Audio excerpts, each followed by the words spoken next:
Today we read from Psalm 118. Psalm 118, for those of you who like to follow along. We're going to talk about what it means to receive the day. Receive the day, accept it as a gift. And I'm inspired by a book with this same title. It's a little book. It's called Receiving the Day, and it's by Dorothy Bass. And the subtitle is Christian Practices for Opening the Gift of Time. And I like that. And this is a spiritual contemplative book that challenges us to rethink how we look at time. And so a number of the ideas I'll present today are from this book and Dorothy Bass. So thank you, Sister Dorothy. So we start today with Psalm 118. And it's just a few verses here, and we explore what it might mean to receive each day. I mean, days of celebration and also every day. What does that mean? How can time be a gift and not something that oppresses us? So, here now the word of the Lord from Psalm 118, verses 21 to 24.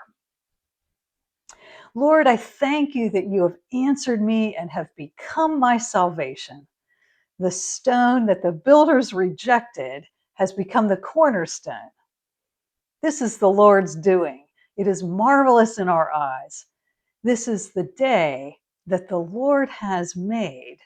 Let us rejoice and be glad in it. This is the word of the Lord. Thanks be to God.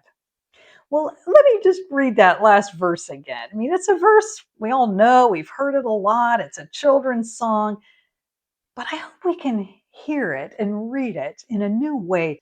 Listen carefully again. This is the day that the Lord has made.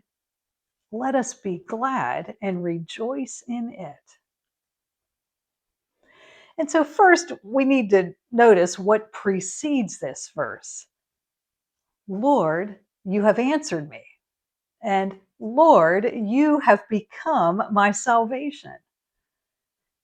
The stone, Jesus, which was at first rejected, has become the cornerstone. I mean, Jesus applied this very verse to himself in Matthew 21:42. And all of this, and the verses which we didn't read, are verse 23, the Lord's doing, and it is marvelous, the psalmist says. All of this work is God's marvelous work.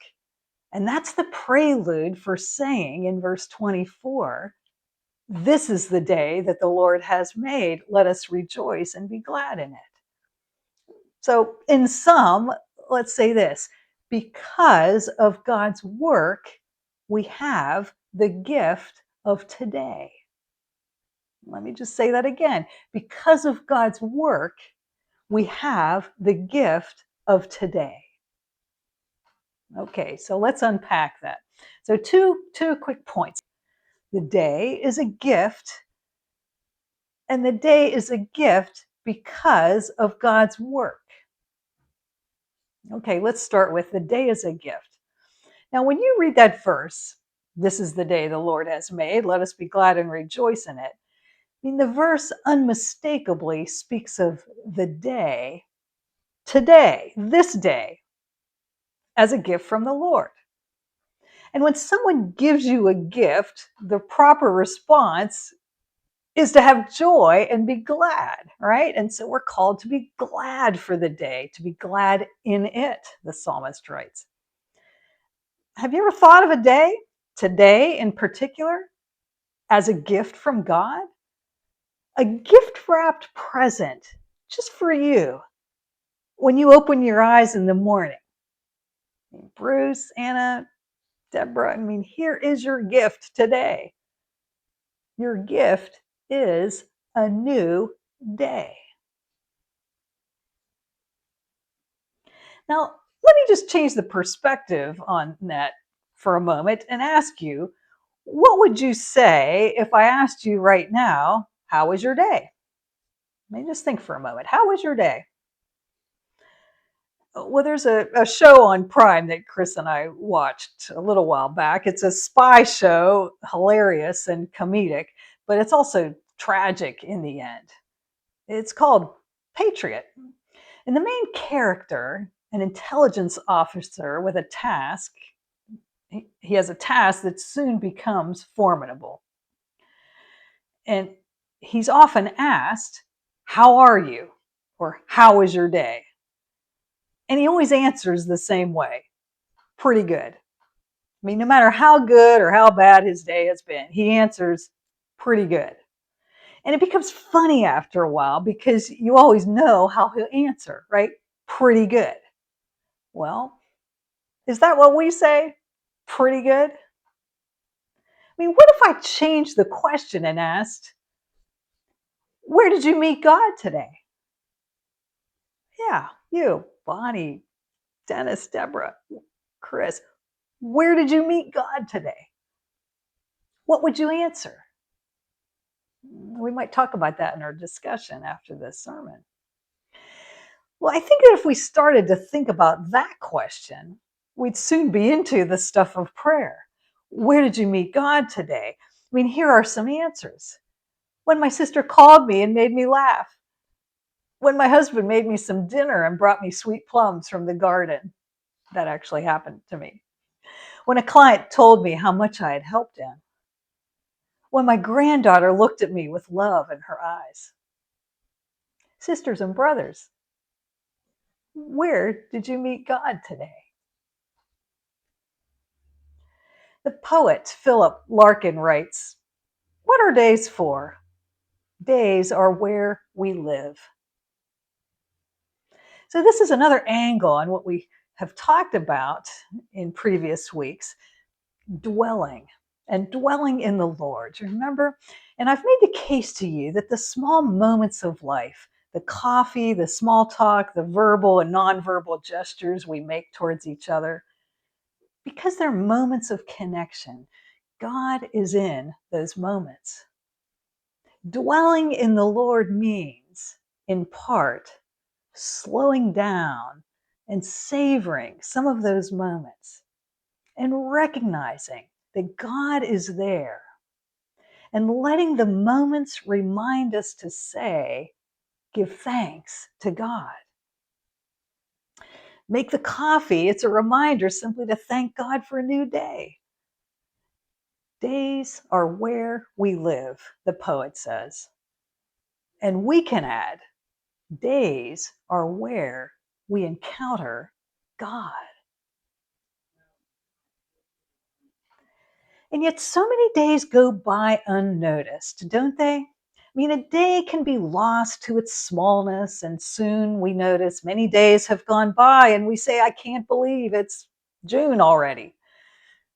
We need to slow down, enjoy the rhythms, notice the rhythms, because at the very least, they will become our prayers tonight. Lord, here is where I saw you today. Did you catch that? Slow down so that you can pray today, tonight. Lord, here's where I saw you today. It's been said that a day is just the right length of time for us as humans to take stock. A day fits into our human capacity to be in the present while also stepping back and taking a larger, more reflective view of things. People recovering from addictions learn to live one day at a time, right? I mean, people who are terminally ill savor one day at a time. And so it's good to set aside a few minutes at the end of the day to take notice of the day, embracing the day as a time when God was present. And when we do this, we receive the day as a gift. So, I've challenged you on other occasions to start the day by dwelling in the Lord. Start it by dwelling in the Lord, some intentional worship of God.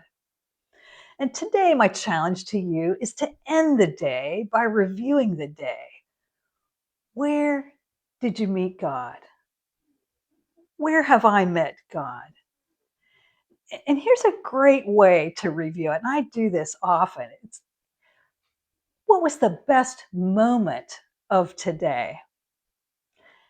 What was the best moment of today? And I think when you do that, for at least for me, it makes me review all the moments of the day. Was it when Chris poured me coffee and gave me that smile he gives me? Was it, and you just go through. And by the time you're done, it only takes a few minutes. You've thought of all these moments that are gifts, and you think, that is where I met God. Well, my second point for you, and my last point here, is to adopt a Genesis perspective on the day. Adopt a Genesis perspective. And here's what I mean. Dorothy Bass makes the astute point, and I quote here: unlike minutes or hours or weeks, days are defined by nature. And so think about it. Hours and minutes are measured by a human standard, right? A man made clock. And the irony about clocks is that they were originally created by monks to help mark the segments of the day for prayer. But later, they were absorbed into the marketplace and the town square to keep track of hours of labor. And now the clock drives our labors, right? They're the god of mercantile society. This is what Dorothy Bass points out. And now they can feel like our taskmaster. You ever feel like that? The clock's your taskmaster? And we've learned to let them drive our time even after hours.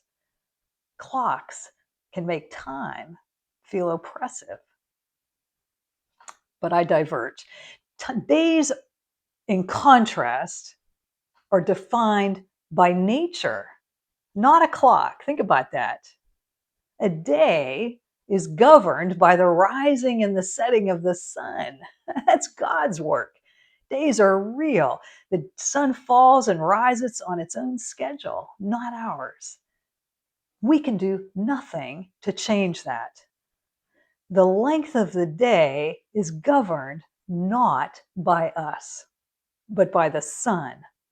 And the days even appear to change their length, and we don't control that. In other words, the day belongs to God. And when exactly does a day begin? Well, for many of us, it's when the clock radio goes off or the beep on our phone or whatever alarm we set. When I retired from an 8 to 5 job, I realized how much I hated that alarm.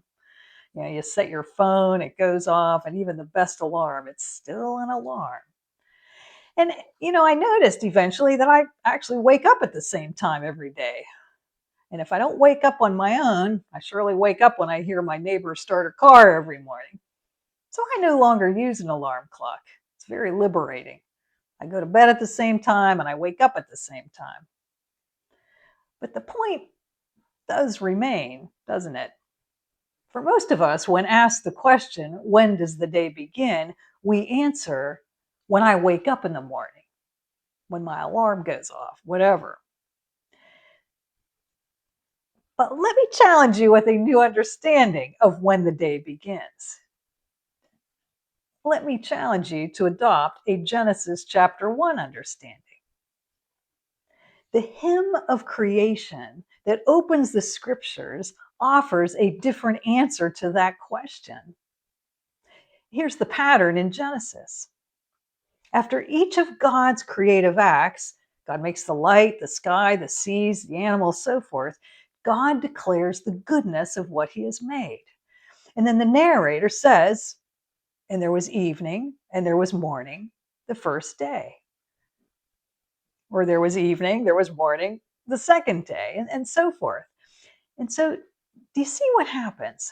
I mean, Eugene Peterson and other scholars as well point out that, in fact, the day begins at dusk.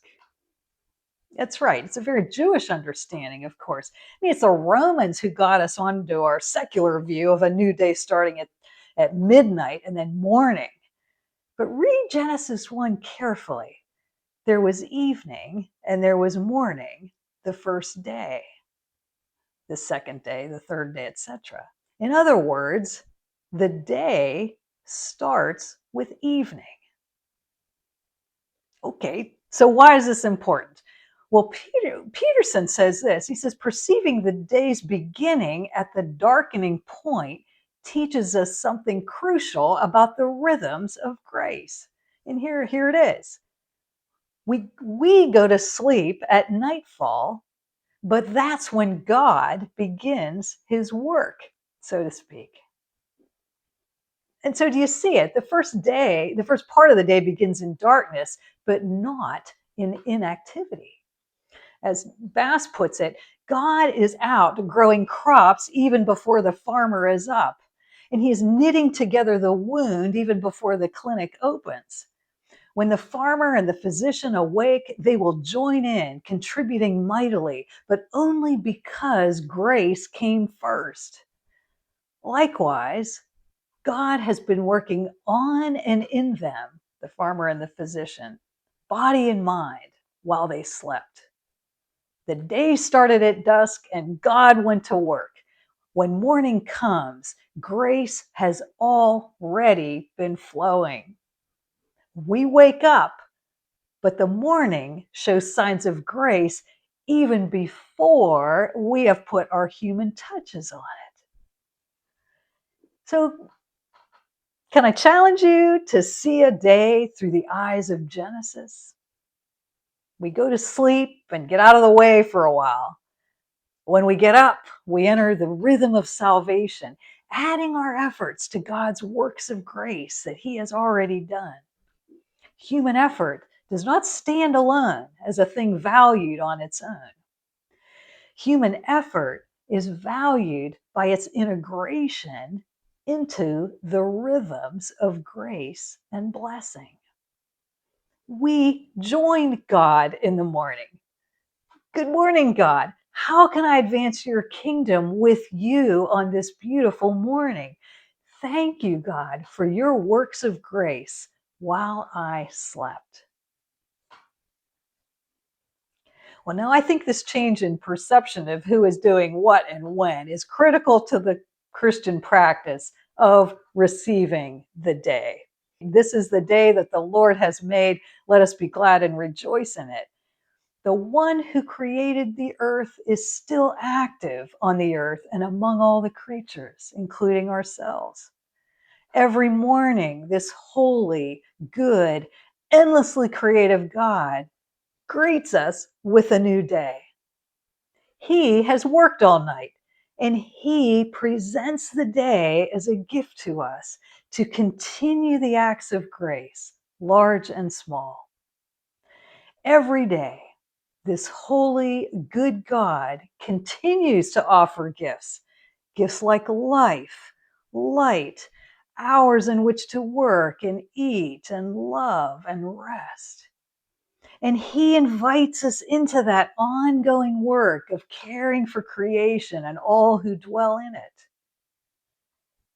And this holy, good God continues to offer us grace throughout the day, the grace we see in God's work of forgiving and reconciling and restoring wholeness.